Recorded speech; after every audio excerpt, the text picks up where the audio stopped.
तो जी अब हम निकल रहे हैं इस प्यारे से लोकेशन से। और देखो मैंने बैटरी का लिए क्या बताया था, 24% हो गया। 18% पे चली गई थी, जैसे ही सनलाइट आई 24% तक हो गई है। और अब हम अपनी जर्नी की शुरुआत करते हैं। पहुंचते पहुंचते शायद ये 40-50% हो जाए।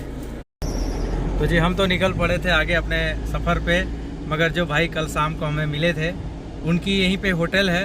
होटल मीन्स छोटा सा जो भी होता है, हाँ छोटी सी जो टपरी होती है।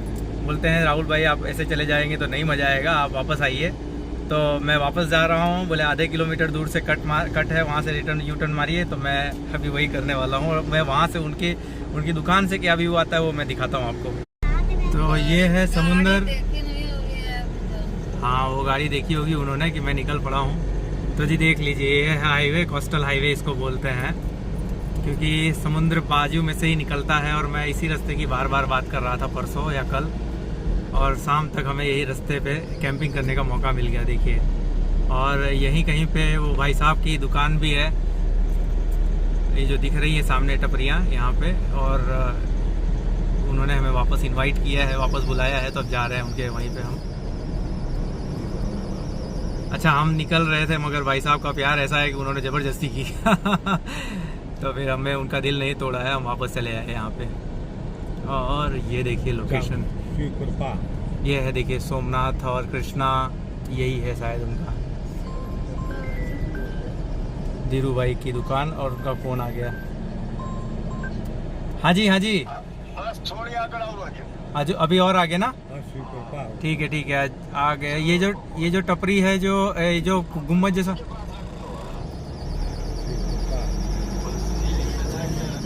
ओके आप हमें देख रहे हैं। अच्छा वो रहे दिख गए। बहुत प्यारी लोकेशन है सर आपकी वो देखिए वो भाई साहब जो फ़ोन पे लगे हैं वही हैं। ये भाई साहब के आगे वो जो ये है, ये कॉफ़ी टी शर्ट में जो है वो भाई है। तो जी इतनी प्यारी जगह है और सामने ही समुंदर है। ये है चौपाटी यहाँ की। और मासी भाई हाय कर रही हैं। अपने को जाना है इस जगह पे। तो जी हम जा रहे हैं भाई साहब के स्टॉल पे। अच्छा इनकी नज़र थी रास्ते पे, अब वहाँ से निकले। और वो देखिए वो दूर जो है, दूर तो क्या है, यहाँ से मैं आपको दिखाता हूँ मंदिर, वो दिख रहा है गुम्बद जैसा। यही हम रुकेंगे कल शाम को। बसंती जी शॉपिंग शुरू कर दिया आपने तो आते ही, ठीक है। चलते हैं भाई साहब के पास। जय ठाकर सरकार, जय ठाकर। કાલના આનંદ પછી અત્યારે કોઈ આનંદ કરાવવાના તમે? ચલો આભાર તમારો, ખૂબ આભાર। એટલે નાસ્તામાં આપણે શું મેગી લેશો ને? હા ચાલશે। વિનોદભાઈ આ છોકરાઓને અને ફૂટમાં કેન્ડલ રાઈડ કરાવો। आओ देखो अंकल आपके लिए कैमल मंगा रहे हैं, ठीक है। वो कैमल मंगा रहे हैं, अंकल को थैंक यू बोलो। ऐसे बोलो जय ठाकर, बोलो वो अंकल को बोलो जय ठाकर, वो अंकल को। ठाकर मतलब ठाकुर जी, जय ठाकुर। ठाकुर जी को गुजराती में ठाकर बोलते हैं। हाँ गुजरात। अच्छा आप बोलो ठाकुर जी की जय। हाँ चलो वो राइड करना है, कैमल राइड। कैमल काट जाओ। चले चलो सवारी करके चलो आ जाओ भाई। हाँ ऊँट पे बैठोगे? आ जाओ कोई बात नहीं। हाँ अभी बैठे थे ना? हाँ भाई बैठ जाऊंगा, क्यों चिंता कर रहे हो। ये आ गया आपकी सवारी, राजा। आई लव राजा, वाह भाई वाह सिट डाउन बाबू, यस। चलो इसी पे अपने को बैठना है रुद्रांश, यस। चलो आओ चढ़ो आप, पहले आप चढ़ो फिर मैं चढ़ता हूँ आपके पीछे। यस आया बेटा आया। पैंट चढ़ा लूँ मैं भी। बोलो द्वारकाधीश भगवान की जय जय। बोलो हे द्वारकाधीश होए, द्वारकाधीश भगवान की जय।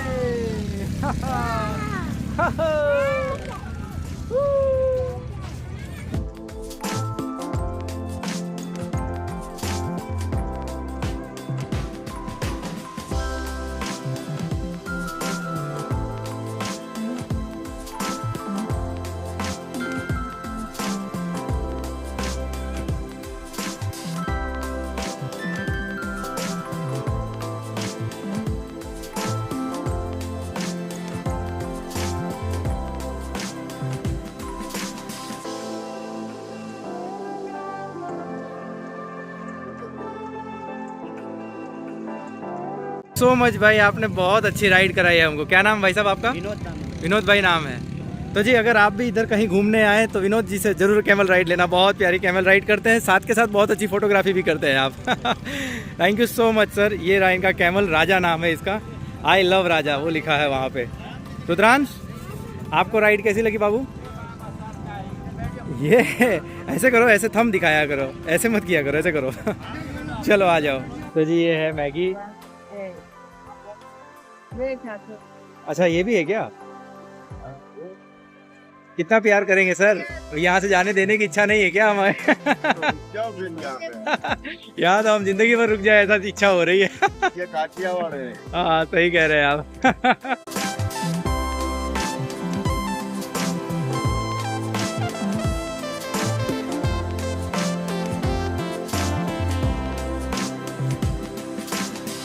તો ધીરુભાઈ શું ઈચ્છા છે તમારી? અમને જવા નથી દેવું તમારે? આજે અમને તો એમ થાય કે તમે કાયમી માટે અહીંયા રોકાય. અરે તમારા માટે કાલે મેં જે કીધું તે અત્યારે હજુ સુધી એ વસ્તુ તૈયાર થઈ રહેલી છે કે એક તો એ પહેલા આયા હતા ભોળા બાબા હા. અને પછી ઠાકર બાપા આયા હતા અને જોઈ લો આ જવા જ નથી દેવા માંગતા. આટલો પ્રેમ આટલો સત્કાર છે ને પોતાના જ કરી શકે અથવા ઈશ્વરે કોઈને પ્રેરણા કરી હોય તો જ કરી શકે. बाकी हम लोग को जिस तरह ट्रीटमेंट कर रहे हैं सर, ऐसी तो इच्छा हमारी भी नहीं होती यहाँ से मूव ऑन करें, लेकिन क्या है कि अभी आगे की जर्नी भी कंटिन्यू करनी है हमें। सच बताऊं सर, हमें बहुत अच्छा लगा आपसे मिलकर और मैं आप लोगों से भी कहता हूँ यदि अगर इस पट्टे पे आप कभी भी आ रहे हैं तो इस लोकेशन पे जरूर रुकना। દ્વારકા સોમનાથ हाँ, द्वारका और सोमनाथ के बीच का ये पट्टा है और માધવપુર ઘેડ. माधवपुर घेर के पास में। अगर लोकेशन चाहिए तो मुझे डीएम कीजिए इंस्टाग्राम पे, मैं आपको लोकेशन भी शेयर करूंगा। और हमारे बड़े भाई से जरूर मिलिए, इनका प्रेम सत्कार देख के आपका दिल खुश हो जाएगा। જય और- દ્વારકાધીશ. जय द्वारकाधीश। पहले पैसे दो। तो जी ये हैं हमारे धीरू भाई, इनके बारे में तो जो बोले सब कम ही है। अब देखिए मैं इनको कुछ पैसे दे रहा हूँ उस मंदिर की सेवा के लिए, संतों की सेवा के लिए, और साथ के साथ इन्होंने जो हमारे लिए एफर्ट्स किए, जो चीज़ें हमें प्रोवाइड की, उन सब की वैल्यू में पे करने की कोशिश कर रहा था, बल भर कोशिश की, मेरे जितनी ताकत हो सकी उतनी की, मगर ये एक के दो ना हुए और हमसे 1 रुपया नहीं लिए एक्स्ट्रा। और जो मैंने संतों की सेवा की बात की या उनको शपथ देने की बात की तो उन्होंने हमसे लास्ट में थक हार के सिर्फ और सिर्फ 200 रुपये लिए। और हमारी इच्छा थी कि हम कुछ कम से कम 1100 या कुछ रुपए दे दान कर पाएँ ताकि वो हमारे पैसे अच्छे कामों में लग सकें। आपने देखा कितना अच्छा मंदिर इन्होंने बिल्ड कर रखा है, बढ़िया सा मेंटेन कर रखा है, उसमें खर्चे लगते होंगे, तो सेवा भाव से ही हमने उनको देने की कोशिश की थी। क्योंकि वो कमरे जो बन रहे हैं उसमें भी अगर 2 ईंटें हमारी तरफ से लग जाए तो हमारा ये सौभाग्य होता। तो ये सोच के मैंने उनको कुछ रुपए देने चाहे, मगर उनका प्रेम ऐसा था कि उन्होंने 1 रुपया लेना नहीं हमसे स्वीकार किया। जब लास्ट में मैंने उनसे बहुत प्रेशर किया तो उन्होंने अंत में 200 रुपए की एक रकम स्वीकार की, वो भी सीधा दान पेटी में डाल दिया। स्पेशली यहाँ के लिए प्लान करेंगे। हम लोग तो बस निकल पड़े था डांगल का नाम लेके, लेकिन अगली बार आपका नाम लेके निकलेंगे। कहो मिलाओ। चलिए आगे दीजिए, अभी बहुत अच्छा लगा आप लोगों से मिलकर।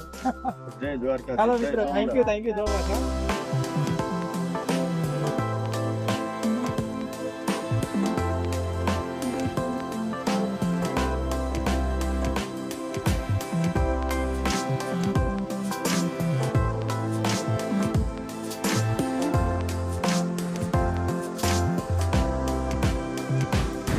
तो तो जी इतने प्यारे लोग थे कि हमें जाने ही नहीं दे रहे थे, लेकिन अब निकलना तो है ही है। जैसे इच्छा कर रही है। मैं तो चाह रहा था कि कुछ पैसे हमसे ले ले ताकि हमारा भी योगदान उस मंदिर में हो जाए। इतनी प्यारी सी जगह बनाई है, ऐसे भक्तों को नमन है, ऐसे प्रेमाण इंसान को भी नमन है। ये देखो, चलते हैं रुक्मिणी विवाह स्थल पे।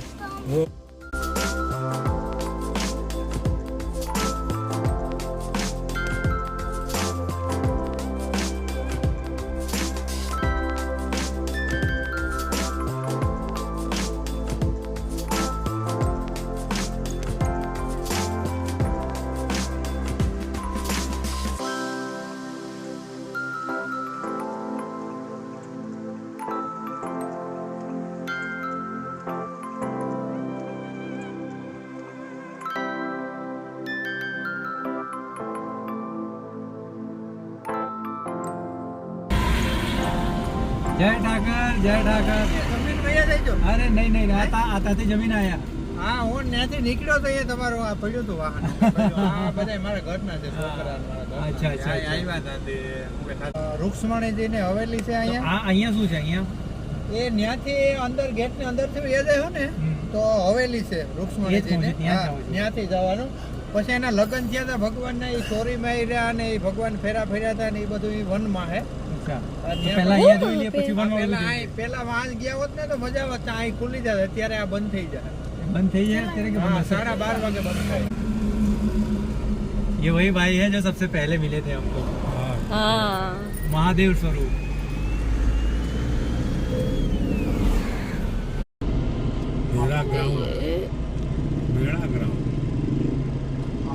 तो जी यहाँ पे है श्री रुक्मिणी मंदिर चोरी महाराज। भाई साहब भी घूम गए। मेला ग्राउंड, यहाँ पे मेला भी लगता है। हाँ वही जो मेला मैं आपको बता रहा था ना सुबह में, हाँ कि बहुत बड़ा मेला लगता है कि 4 दिन में 9 स्टेट के सीएम आए थे। इतना बड़ा मेला लगता है यहाँ पे और हम वही स्थान पे जा रहे हैं और यहाँ के बढ़िया सा डेवलप कर रहे हैं। यहाँ के लोकल्स बन गए थे भगवान कृष्ण के ससुराल पक्ष में और माता के पक्ष में आके खड़े हो गए। आज भी ये लोग भगवान कृष्ण को अपना जीजा समझते हैं और जीजा की जागीर हो गई भाई इनकी। देखो कितना ये बिल्डिंग देखो काली वाली कितनी पुरानी लग रही है। और ये कोई तालाब है यार, सूखा हुआ है लेकिन तालाब है ये। और हम जा रहे हैं अभी एक वन की तरफ, जिस तरह गेहवर वन और क्या बोलते हैं और बाकी वृंदावन के वन है, उसी तरह यहाँ भी एक वन है। ये भी पवित्र है। और उसको क्या बोलते थे, उन्होंने क्या नाम बताया था इनका? हाँ मधुवन। मधुवन। इतना ब्यूटीफुल है तो तब तो कितना जी ब्यूटीफुल रहा देखो होगा। सोमनाथ और द्वारिका तो मेन रोड पे है ही है, वहाँ तो धाम है, तो सभी लोग जाते हैं। मगर यहाँ कौन जाता है वो देखो, ये पुराने घर है, यहाँ करीब 100 साल पुराने घर हैं। और क्या तो क्या नज़ारा है यहाँ का, वाह वाह। अच्छा मैं जब बोल रहा हूँ कि इम्पोर्टेंस है यहाँ की, देखो रोड देखो ये कैसे ब्लॉक लगा के बनाए हैं। हाईवे पे चलते चलते शायद हम समाओ ये मिस कर देते हैं, ये जो अंदर की छोटी छोटी जगह हैं, प्लेसेस तो घूमने के लिए हमारे पास हमारा कैरावैन है, हमारा गरुड़ है। चोरी रुक्मिणी मंदिर इधर है, चोरी महाराज इधर है, मायरा। ये देखो भगवान कृष्ण का कैसी मूर्ति बनाई है, वाह। सुंदर मूर्ति है रचना। हाँ बरगद के पेड़ के नीचे कितनी सुंदर है। किसी के प्रेम की, किसी की प्रतीक्षा की। ये है रुक्मिणी माता रुक्मिणी मंदिर। बोलो द्वारकाधीश भगवान की जय। तो जी हम आ गए, ये देख रहे हैं लिखा है रुक्मिणी मंदिर कन्या पक्ष। इतना ये वाला चीज़ मैंने कभी नहीं पढ़ा, कन्या पक्ष क्यों? क्योंकि यहाँ पे हुआ था भगवान श्री कृष्ण का माता रुक्मिणी से विवाह और ये है रुक्मिणी मंदिर। और कितना प्यारा बनाया। और हम थोड़ा सा लेट हैं क्योंकि वहाँ रुक गए थे, इस वजह से लेट हो गए। और कितना सही मंदिर बनाया देखो।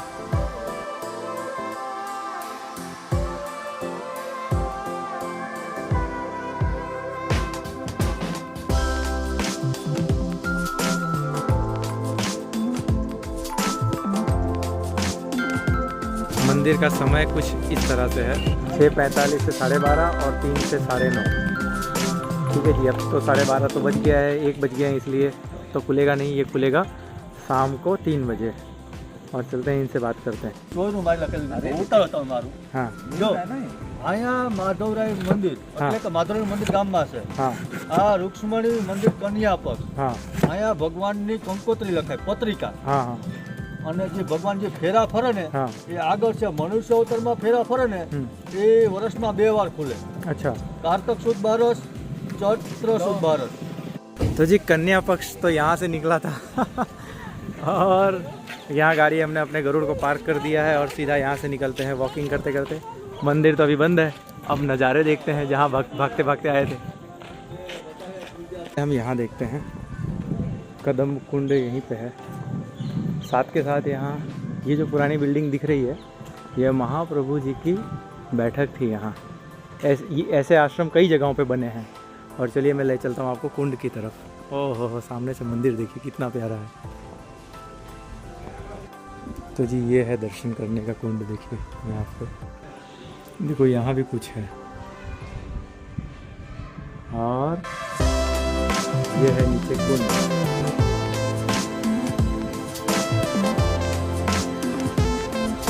और ये है माता रुक्मिणी का मंदिर.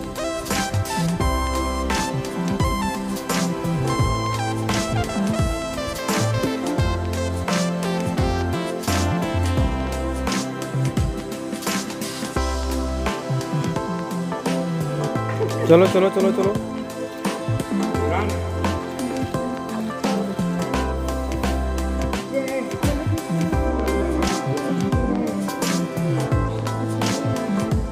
ये भाई साहब हमें आगे और कैरी ऑन कर. ये क्या है? नंद भुवन लिखा है यहाँ पे. એટલે કે જે यहाँ पुजारी है ना हाँ. उसका थल है. अच्छा यहाँ के पुजारी. पुजारी का थल. तो यहाँ रहते हैं अभी. हाँ, अभी रहते ये पुरानी प्रॉपर्टी दिख रही इसलिए. पहले इस तरह से मंदिर बना हुआ था. मंदिर मतलब घर था रुक्मिणी जी का. अब उस तरह से बना दिया है. मेरे पैर के ऊपर इतना पैर था. इनके पैर के ऊपर देखो अब हम रखो नहीं तुम रखो मैं हाथी के ऊपर पैर रखी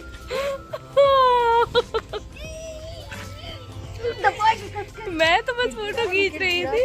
अरे दादी दुख रहा है दब गया. अब पता लगा कैसे होता है? अब पता लगा दबा दिया मैंने हाथी का पैर. मुझे क्यों ऐसा कर रहे हो रुद्रांश? मेरे साथ बहुत दुख रहा है. कुछ दिया पता लगा ना पैर कैसे कट रहा है.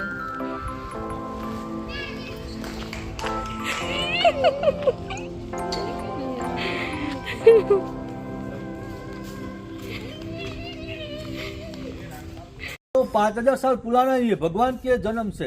ये पेड़ ना. हाँ, भगवान जब यहाँ शादी करने आए थे ना तब से है. अच्छा. जो ये रायनू होते ना रायनू. हाँ हाँ रायनू बोले तो क्या मुझे मालूम नहीं हिंदी में क्या बोलते हैं. और मनुष्य थे ऋषि मुनि. रायनू थे ना वो ऋषि मुनि थे. जब जहाँ भगवान शादी करने आए थे तो तप में बैठे थे तो वो रान का पैर बन गए सब. वो जो लाल लाल छोटे छोटे फल होते हैं वो एकदम पीले छोटे. पीले फल आते हैं ना. हाँ छोटे छोटे होते हाँ हैं. रान बोलते हैं उसको. हाँ, पीले पीले हाँ, फल हाँ. आते हैं उसको रान बोलते हैं. वो सब ऋषि मुनि है. अच्छा जी. उसको घी से उसको अभिषेक होता है. जो जिस वृक्ष की मैं बात कर रहा हूँ वो है ये. इतना मोटा इसका थड़ है. देख के ही पता चलता है कि ये क्या चीज़ होगी. ये कह सकते हैं ये हज़ारों साल तो नहीं, मुझे नहीं पता, लेकिन ये है कि कम से कम 500-700 साल पुराना तो ये है जैसा मैं समझ पा रहा हूँ. बाकी का ज़्यादा मुझे आइडिया नहीं लग रहा है. देखते ही पता चल जाता है ये नया है और ये पुराना है. इसका थड़ बता देता है कितना पुराना है ये. यहाँ होता है उनका एनुअल फंक्शन, वार्षिकोत्सव कह सकते हैं. ये है उनका आसन, यहीं पे बैठा विराजित करते हैं. और ये उनका रियल प्लेस है जहाँ पे उनका जिस इंसानी रूप में जब मनुष्य रूप में थे भगवान प्रभु तो उन्होंने यहीं पे फेरे किए थे. और अग्निकुंड जो है वो अभी भी है. साल में 2 बार खुलता है. साल में वर्ष में 2 बार खुले ना. अच्छा जी. अभी तो मंदिर बंद है तो मैं ऐसे ही दिखा रहा हूँ और आपको कुंड दिखाता हूँ. ये है कुंड.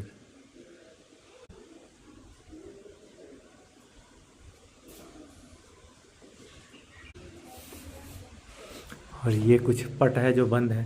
साल में 2 ही बार खुलता है ये. इसीलिए इस तरह से बंद किया जाता है, ये साधारण ताला नहीं है फिर तो जी ब्रजवासियों से कम मत समझना इन्हें, उनसे ज़्यादा है, क्योंकि वहाँ तो भगवान ने केवल बचपन बिताया था, यहाँ भगवान ने बिताई है जवानी। भगवान ही चाहिए हर रूप में, और चाहे जो भी लीला, चाहिए। हाँ उनको कह सकते हैं लीला है, लेकिन भाई मौज किया है भगवान ने यहाँ राज किया है। राज करना किसे कहते हैं? दुष्टों का संहार भी किया, युद्ध भी किए, राज भी किया। रुक्मिणी जी से शादी कोई जैसी तैसी बात थोड़ी थी भाई, उनका रुक्मिणी जी ने खुद चाहा था, उनका जो किया था खुद ही ना, उन्होंने तो बस पूरा किया उनकी हाँ इच्छा को। उनकी इच्छा पूरी की। उनका भाई जो था रुक्मिण खतरनाक आदमी था। हाँ रुक्मी बहुत खतरनाक थे वो। हाँ उनसे पंगा ले लिया, नहीं करना चाहते थे। पंगा ले लिया, लेकिन मारा पीटी नहीं, चलो भागो भागो भागो भागो, जिस तरह लिटरली भागते हैं उस तरह भागे थे वो। तो जी ये था विवाह स्थली श्री श्री श्री ठाकुर जी का और श्री श्री रुक्मिणी माता जी का। तो हम यहाँ पे आए, दर्शन किए, मंदिर नहीं खुला था, हमने मंदिर के ध्वजा के दर्शन किए, और भाव हमारा वही है, हमारे ठाकुर जी का विवाह स्थली है, तो हम तो यहाँ आके प्रसन्न हो गए। आप लोग को ये स्थान कैसा लगा कमेंट करके ज़रूर बताना, और वीडियो अगर लाइक नहीं किया तो अभी कर दीजिए, और चैनल को सब्सक्राइब जरूर कर देना। देखो ये लिखा है गुजराती में, एक लेख है, मधुवन रुक्मिणी नु मंदिर चोरी ना फेरा, चौरी यानी वो जो फेरे घूमते हैं ना, वो जगह का कहते हैं। पौराणिक मान्यता अनुसार मधु नामना दैत्य અહીં રહેતો હતો, भगवान विष्णुए પોતાની ગદાથી તેનો વધ કરેલો। मतलब पौराणिक कथाओं के अनुसार मधु नाम का एक राक्षस यहाँ रहता था, और भगवान विष्णु ने, श्री हरि ने अपनी गदा से उसका वध किया था। कृष्णावतार में भगवान श्री कृष्ण रुक्मिणीનું हरण કરીને मधुवનમાં आवेला। कृष्ण अवतार में वही भगवान श्री कृष्ण रुक्मिणी माता का हरण करके इसी मधुवन में आए थे, और चैत्र सुद 12 ना दिवसे तेमना लग्न અહીં થયેલા। ચૈત્ર સુદ 12 के रोज उनका विवाह यहाँ संपन्न हुआ था, જેની યાદમાં આજે પણ તે દિવસે લગ્નોત્સવનું આયોજन થાય છે। मतलब आज भी इस जगह पे लग्नोत्सव का आयोजन किया जाता है हर साल। कौन सी डेट थी? देखिए डेट देखिए, चैत्र सुद 12, यानी साल की जो चैत्र मास की सुद 12 जो आती है, सुद पक्ष में 12 तिथि पे उनका विवाह संपन्न हुआ था, भगवान श्री कृष्ण और माता रुक्मिणी का।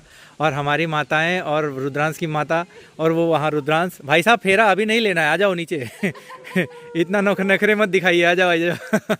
नखरे दिखाए पड़े हैं भाई साहब, छुपे हैं इस खंभे के पीछे। चलो हम तो जा रहे हैं, अभी थोड़े और बड़े हो जाओ भाई, फिर प्री वेडिंग कराएंगे आपका यहीं पे। आ जाओ आ जाओ आ जाओ। ये रचना, ये जो पेड़ है इसकी विशालता ही बता रही कि ये लिटरली ये पुराना है, क्योंकि इमली के पेड़ बहुत ज़्यादा मोटे नहीं होते हैं, और ये एक एक गलथा जो एक एक थड़ है ये दिखा रहा है करीब 150-200 साल पुराना। तो ये खाली ये है, और ये देख रहे हैं, ये मेरे फ्रेम में नहीं आ रहा, मैं और थोड़ा पीछे जाता हूँ। ये देखिए, मैं इतना वाइड एंगल करने के बावजूद इसको फ्रेम में नहीं ले पा रहा, ये इतना विशाल है। मैं हाथ अगर रखूँ तो आप देखो मेरा हाथ है ना, कितना बड़ा है, और ये तो पूरा इतना सा है, समझो। ये लिटरली 100-500 1000 साल 2000 साल पुराना हो सकता है। हमारे हम जहाँ पे सूरत में स्टडी करते थे, सेल्फ स्टडी के लिए, एक नर्मद लाइब्रेरी करके है गोरदो रोड पे, वहाँ पे हम लोग 12-12 घंटा बैठ के पढ़ाई करते थे, सीए जब कर रहे थे तब। तो उस टाइम पे वहाँ एक पेड़ है, उस पेड़ की लाइफ जो है 2012-13 में 95 ईयर्स की थी, 95 ईयर्स की थी उस पेड़ की। और अब तो ऑब्वियसली 2012 की बात कर रहा हूँ, तो 12 साल और 15 साल, 12-13 साल ऐड कर दीजिए आप उसमें, 14 साल, तो करीब करीब वो 110 साल की उम्र उसकी हो चुकी होगी। देखिए, ओह ये गिरा ऊपर से गिरा। तो बता ये रहा था कि सोचिए 110-12 साल का, और उसकी थिकनेस जो थी शायद इतनी रही होगी, या इस पॉइंट इस वाली थिकनेस इससे आधी रही होगी, या 70% इसकी थी। अब सोचिए उस हिसाब से ये इतना बड़ा पेड़ है, और ये लिटरली अभी भी फ्रूटिंग करता है। फ्रूटिंग्स की भी एक लाइफ होती है, ये अभी भी फ्रूटिंग कर रहा है। ये बाकी सब तो ठीक है, पर ये रियल चीज़ है जो मैं देख के मेस्मराइज हो रहा हूँ, और बार बार इसी का वर्णन इसलिए कर रहा हूँ क्योंकि बाकी सब चीज़ें जो भी आपने देखी, इस मंदिर को छोड़ के, इस धुनी को छोड़ के, इस धुनी को छोड़ के बाकी सब आर्टिफिशियल है, डेवलप किया गया है। पुराने मंदिर को तोड़ के उसकी जगह नया रिनोवेट किया गया है। क्यों? क्योंकि मिस्टर अंबानी और उनकी फैमिली इन्वॉल्व है और उनका ये जो बैठक होती है, जो बैठक बोलते हैं वो उनमें वो ट्रस्टी हैं, ऐसा हमें पता चला जैसे। तो उनका इन्वॉल्वमेंट है तो डेफिनेटली चीज़ें अच्छी ही होंगी। तो कहने का मतलब कि अच्छी बात है। और आर्टिफिशियल चीज़ों से ज़्यादा रियल चीज़ें जो हैं मैं वो पकड़ने की कोशिश करता हूँ हमेशा। मुझे यही चीज़ पसंद आती है। जैसे वृंदावन में भी इस बार मैं गया था तो मैं ऑफ बीट ट्रैवल करना चाह रहा था, और उसी तरह यहाँ भी हम आए हैं तो ऑफ बीट ही कर रहे हैं। और अब मैं कोशिश करूँगा यहाँ से आगे बढ़े, क्योंकि अब हमें निकलना है सोमनाथ की ओर। नहीं है दादा जी, ये जिंदा नहीं है। हाँ शेर है शेर। मान लो जिंदा होता तो तुम क्या करते? उसके मुंह में हाथ डालते? ना, तुम कुत्ते के पास तो जाते नहीं, शेर के पास जाओगे। रुद्रांश हमारे होशियार है, पागल नहीं है। हाँ हाँ, इसे समझदारी और बहादुरी, बेवकूफ़ी और बहादुरी में अंतर पता है, ये मैं कह सकता हूँ। एनीवे चलें? चले जी। चलो, वो देखो वो कितना प्यारा बाग है। अच्छा, मेला कहाँ लगता है यहाँ पे? मेला वो आ गया। मेला तो आगे लगता है, मेला स्थली थी ना आगे। चला जाए भाई, चला जाए। तो जी ये है वो विवाह स्थली, और सामने देखिए रुक्मिणी जी यहाँ रुकी हुई थी।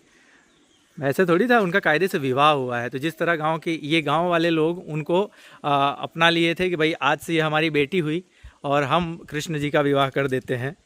अब भगवान कृष्ण थे, द्वारका से थे, यहाँ के नहीं थे, बट फिर भी यहाँ के लोग उन्हें अपना ही समझते थे और बड़े प्रेम से उनको उनका विवाह की संपन्न किया था। तो वहीं कहीं होगा। ये देखिए ये वन, नारियल के पेड़ यहाँ कितने बढ़िया लगे हैं। यहाँ पे लोग देखो वो कैंपिंग कर रहे हैं। कहाँ कर रहे हैं? वो वहाँ पे, यहाँ पे आराम से बैठ के, मतलब बैठ के पेड़ की छांव में खा पी सकते हैं लाके। तो क्या बोलते हैं? हाँ, मतलब यहाँ आराम से रेस्ट कर सकते हैं, कैंपिंग कर बहुत ही सकते हैं। प्यारी जगह है, बहुत ही प्यारा है। चले क्या? कभी कभी किस्मत से। तो जी हो सकता है, मैंने आपको सुबह बताया था कि अगर यहाँ दर्शन करेंगे तो अबॉर्ट हो जाएगा प्लान, तो वैसा ही कुछ हो रहा है अभी। अब हम अपने आप को कन्विंस कर रहे हैं कि सोमनाथ नहीं जाएंगे तो क्या होता है।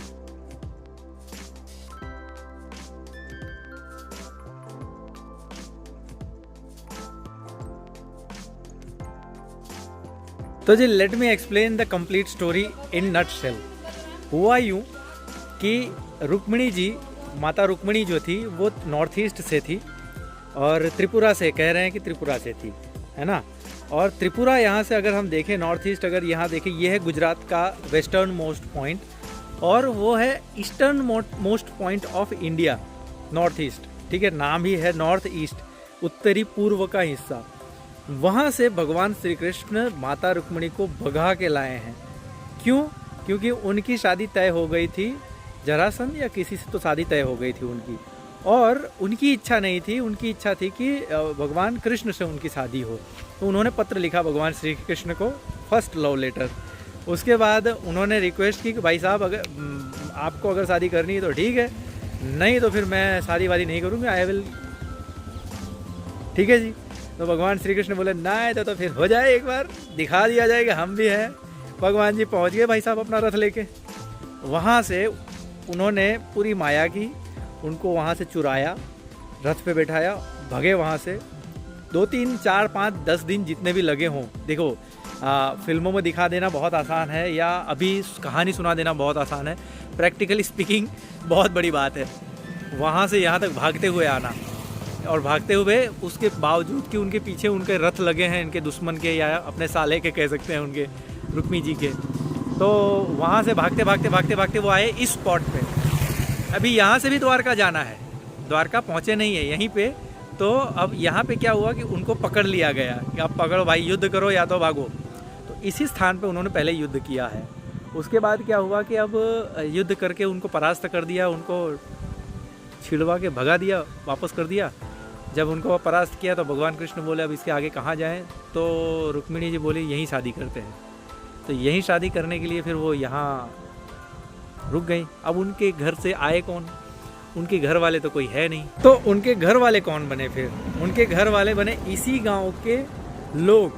बोले कि इस कन्या को हम अपनी बेटी के तौर पे क्या बोलते स्वीकार करते हैं और हम इनका कन्यादान करेंगे। हम यहाँ इसको बोलते हैं गुजराती मामेरा लेके यहाँ का है। मामेरा यानी जो मामा लेके आते हैं उसे मामेरा कहते हैं, और मतलब मामा की तरफ से यानी कन्या पक्ष की तरफ से जो आता है। तो यहाँ जो भी भेंट सौगात वगैरह जो थी श्री कृष्ण की पूजा में, जितनी भी कन्या पक्ष से जो भी विधि हुआ है वो इस गांव के लोगों ने की है। उसी वजह से इस गांव के लोग भगवान द्वारकाधीश को अपना दामाद समझते हैं। तो जी ये टूटी फूटी कहानी जो मैं समझ पाया हूँ अभी तक और भगवान को महसूस कर पाया हूँ वो मैंने आपके साथ शेयर की। जो रुक्मिणी मंदिर है पहले लाके माता जी को वहाँ ठहराया गया। उसके बाद में ठहराने का मतलब पहले ये जो कंस्ट्रक्शन दिख रहा है ये है एक्चुअल में यहाँ का कल्चरल कंस्ट्रक्शन। इसी तरह का कंस्ट्रक्शन पहले मंदिर का भी था। मंदिर नहीं था पहले, वो उनका रेले घर था।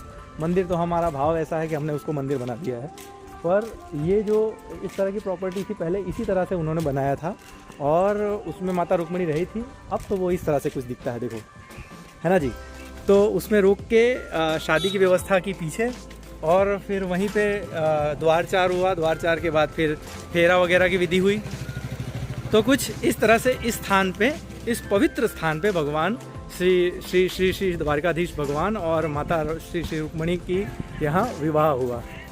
और ये इसे कहते हैं मधुवन, और ये बहुत ही प्यारी जगह है भाई।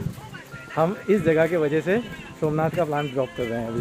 जैसे मैंने बताया, जब यहाँ विवाह उत्सव होता है तो समझो कि नॉर्थ ईस्ट पूरा गुजरात आता है, क्योंकि वो आज भी समझते हैं। और समझते क्या, देखो, जैसे यहाँ के जीजा समझते हैं वैसे ही वहाँ वाले समझते हैं कि लिटरली वो हमारे जीजा हैं, और वो आते हैं विवाह में सम्मिलित होने के लिए। और जो हमारे धीरू भाई जो मिले थे, हमारे अंबानी मेरे मुंह से निकलता है, धीरू भाई जो मिले थे, उन्होंने भी हमको ये बात बताई कि नॉर्थ ईस्ट ऑलमोस्ट 20-25 ट्रेनें भर के लोग यहाँ आते हैं, और स्पेशल ट्रेन अलॉट की जाती है उस टाइम पे यहाँ आने के लिए, इस मेले में आने के लिए। तो हम कोशिश करेंगे कभी रुक्मिणी विवाह का कोई महोत्सव हो और उस मेले में हम यहाँ आए। एक्चुअली किस्मत से मेरे ऑफिस में जो स्टाफ है, आरती करके लड़की हैं, वो भी इसी उसका ननिहाल है ये गांव। तो मुझे तो अपडेट मिल जाएगा। मुझे पता नहीं था इस कहानी के बारे में, वरना मैं अपडेट लेके आया होता।